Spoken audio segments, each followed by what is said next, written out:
নীলফামারীর কিশোরগঞ্জে বালুবাহী ট্রাকের ধাক্কায় ভ্যান চালকের মৃত্যু।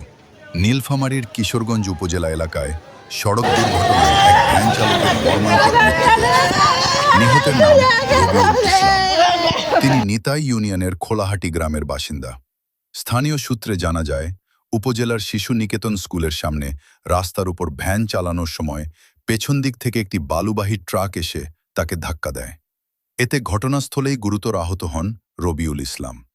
পরে স্থানীয়রা দ্রুত তাকে উদ্ধার করে কিশোরগঞ্জ উপজেলা স্বাস্থ্য কমপ্লেক্সে নিয়ে গেলে কর্তব্যরত চিকিৎসক তাকে মৃত ঘোষণা করেন। ঘটনার খবর পেয়ে কিশোরগঞ্জ থানা পুলিশ ঘটনাস্থল পরিদর্শন করে এবং পরবর্তী আইনগত ব্যবস্থা গ্রহণের প্রক্রিয়া শুরু করেছে।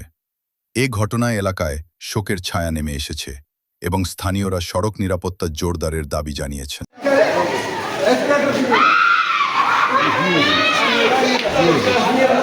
Gracias.